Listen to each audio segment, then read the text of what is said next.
नमस्कार दोस्तों।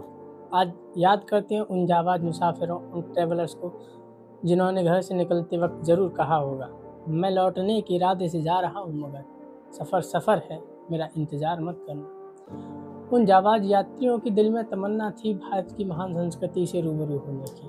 तभी तो वह तमाम परेशानियों को पार कर जटिल रास्तों को पीछे छोड़ यहाँ की संस्कृति से रूबरू होने आए और अपनी गहरी छाप भारतीय संस्कृति पर छोड़ी। आगे बढ़ने से पहले गुजारिश है दोस्तों कि इतिहास को इतिहास की तरह जानिए। किसी एक चश्मे से देखने पर इतिहास अपनी मूल पहचान खो देता है। तो बात उस दौर की है जब यूरोप में डार्क एज था। मध्य एशियाई मुस्लिम शासकों का भारत पर प्रभुत्व बढ़ता जा रहा था। ज्ञान परंपरा के सहारे अरब फारस में विज्ञान का तीव्र विकास हुआ। इसी भारतीय ज्ञान परंपरा से रूबरू होने उस समय के महान विद्वानों में से एक अल-बरूनी भारत आए। अल-बरूनी के बाद Marco Polo, Ibn Battuta, Eduard de Barbosa और फ्रांसिस बर्नियर जैसे जिज्ञासु भारत आए और यह सिलसिला लगातार चल चला। अल-बरूनी का जन्म 973 ईस्वी में ख्वारिज़्म शहर में हुआ।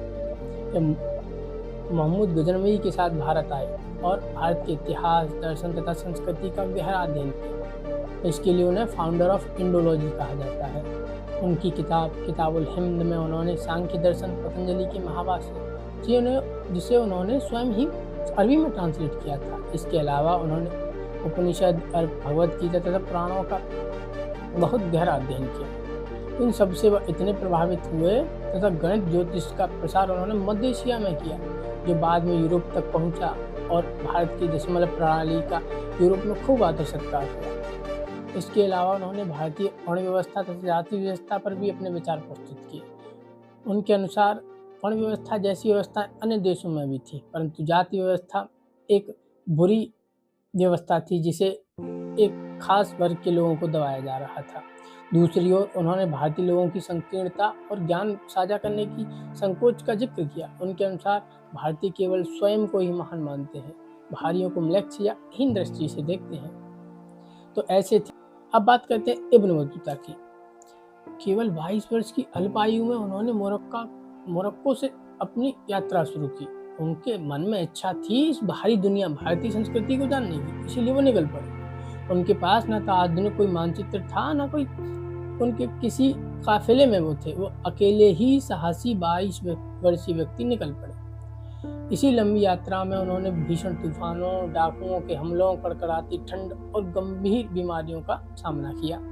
एक दफा तो उन्हें तीव्र बुखार हुआ, जिससे वह अकेलेपन से काफी रोए और दुखी हुए, पर उन्होंने हार नहीं मानी। इब्न बतूता भारत की समृद्धि और विविधतापूर्ण संस्कृति को देखकर पूरी तरह मंत्रमुग्ध हुए। उन्होंने अपनी किताब रहला में यहाँ की डाक व्यवस्था, जिसे उलूक और दावा कहा जाता था, बड़े अच्छे से जिक्र किया है। उलूक व्यवस्था में प्रत्येक 4 मील पर एक घोड़ा तैनात था तथा दावा व्यवस्था में प्रत्येक 1 मील पर एक व्यक्ति आगे वाले व्यक्ति को दौड़ता हुआ सामान पहुंचाता था। उन्होंने कहा कि जो सामान्य व्यक्ति जिस यात्रा को 50 दिन पूरे करने में लगाता है, उसे एक दावा व्यवस्था में 5 दिन में पूरा किया जा सकता है। उन्होंने यहाँ के फलों, नारियल जैसे पान का पत्ता का बेहतरीन तरीके से जिक्र किया। उनकी यह यात्रा केवल भौगोलिक खोज नहीं थी, बल्कि भारतीय संस्कृति और मानव इतिहास का एक अनोखा दस्तावेज बनी, जो आज भी सदियों बाद हमारे दिल में कौतूहल पैदा करती है। बारी है फ्रांस के यात्री फ्रांसवा बर्नियर की।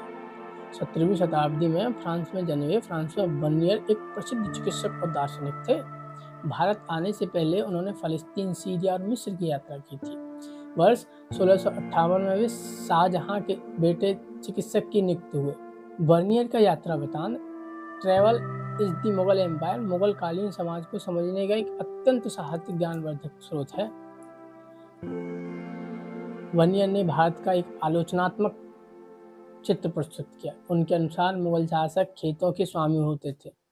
किसान स्वयं के मालिक होने की वजह से अपने खेतों में निवेश नहीं कर सकते थे तथा स्वयं के ही कृषि क्षेत्र में वह दबे कुचले रहते थे। कई बार तो जमींदारों के दुर्व्यवहार से वह गांव छोड़कर चले जाते। कई जमींदार तो किसानों को मृत्यु दंड देने तक काम करते। इस 12 वर्षीय बच्ची को जबरन सती किए जाने की अमानवीय प्रथा को देखकर उनका हृदय कांप उठा। जिसका उन्होंने अत्यंत मार्मिक वर्णन किया है। बर्नियर लिखते हैं कि वह कांपते हुए बुरी तरह रो रही थी, लेकिन 3 या 4 ब्राह्मण एक बूढ़ी औरत ने उसे कसकर पकड़ा हुआ था और उसे शमशान ले जा रहे थे। रस्सियों से बांधकर उसे चिता पर लिटा दिया गया तथा वह रोती बिलखती उस कन्या को जलने के लिए छोड़। समय का अपने द्वारा घटित हुई कुछ चीज़ों का जिक्र करते हैं, जिसमें वह कहते हैं, मुझे हर उपयोगी वस्तु दी गई, जैसे औसत आकार का एक तंबू, एक दरी, 4 कठोर हड़के बेंतों वाला एक छोटा बिस्तर, यानी उनको एक चारपाई जैसी दी गई। आपको इन जाबाज यात्रियों के बारे में जानकर कैसा लगा? आप कमेंट में ज़रूर बताइए। वीडियो अच्छी लगी हो तो सब्सक्राइब कीजिए, वरना हमारी मेहनत के लिए एक लाइक तो बनता है। धन्यवाद।